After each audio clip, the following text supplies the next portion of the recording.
Doomfist and Sojourn are getting nerfed. Roadhog may be reworked in the near future, very soon, not that far away. Orisa actually got a pretty decent buff. Ramattra got a pretty big buff.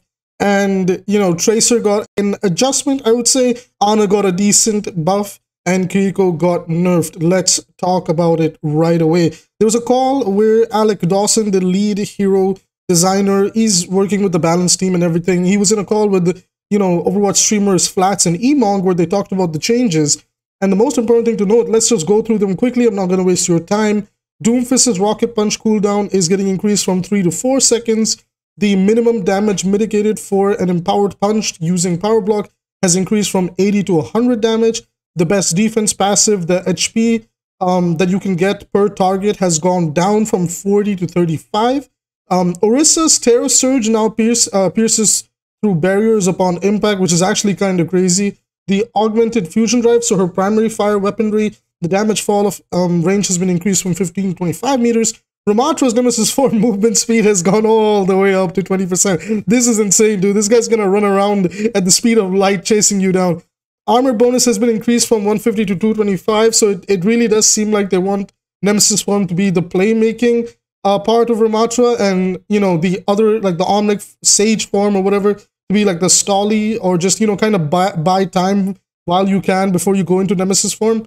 The Void Barrier cooldown has gone down from 15 to 13. I actually really agree with this. I think the Void Barrier being at 15 seconds was ridiculous, and this is very much needed, and it's going to cycle between Nemesis form and his Omnic form a lot better. So Sojourn, man, so this is interesting. She did get nerfed, but I don't think they nerfed the right spot. So her primary fire spread has been increased from 28%. Guys, this is the projectiles that she shoots out, not the right-click hit scan rail, you know, sniping thing that she one-shots you across the map now, with Mercy pocketing her as well. I don't agree with this change. I assume what they're trying to do, they talked about this on stream, was that they want Sojourn to kind of take duels up close, a little bit up close, and not like sniping from across the map. But here's the problem with that, right? The soldiers are doing that right now anyway. Like, I don't think anybody there's an issue with, oh, you know, where she one-shots you from or anything like that. It's just the point that she can still do it. And again, even when you consider the fact that this is for the primary fire, this does not address the actual right-click, right? The disruptor shot no longer slows enemies' movement. Rather, it will just do some damage, which is, I'm not gonna lie, I actually think this ability is just kind of weird. And I think this part of the ability could, like this ability, the disruptor shot, could be reworked, because just having like a weird grenade that you throw at the floor that just damages people that they can easily walk away from, it's weird. I don't know. The power slide has been increased from 6 to 7 seconds. Wow, it was a 6-second cooldown. That's insane. Again, while yes, in theory this is a nerf, I don't think it actually addresses the problem with Sojourn.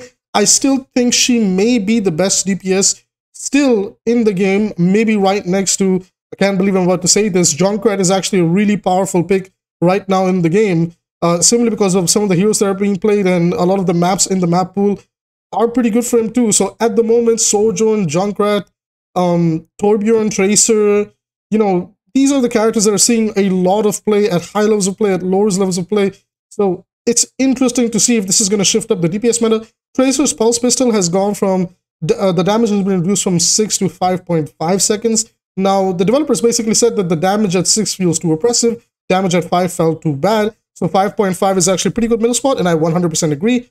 For support, Ana gets a pretty decent buff.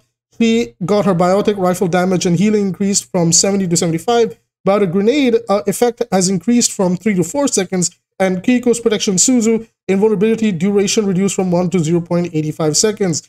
Now, to be fair, the invulnerability is really, really annoying. It's still a very powerful ability, but that invulnerability period can really mess up with some breakpoints. So this is actually a really good change to Kiriko. Ana getting that damage and healing buff is interesting. She's going to be building Nano very quickly now, especially with the nade effects. Like if you heal bot with Ana, building Nano is going to be very interesting. And I actually think, so this is what I think. We're actually going to enter a Ramattra meta with Ana and Kiriko behind them. I think Ana, Kiriko, Ramattra, guys. These three may be the must-pick tanks going forward. I still don't know why they couldn't just kind of slap Roadhog over here and then kind of introduce his little rework in the future. So for I mentioned earlier, I believe, but if I didn't, I'll say it again since I'm recording this without script. Roadhog is getting a change slash rework. Basically, they want to try and move away from his one shot. So yes, that part is kind of being quote unquote removed. Rather, they want to give him something else entirely. We also know in the future, Reinhardt is also getting buffed. Flats advocated for the idea that if they could bring back the 250 pin, but they said that, well, they were kind of opposed to that. Rather, they added that they could give him back his 100 damage fire strike. So 100 damage fire strike is coming back.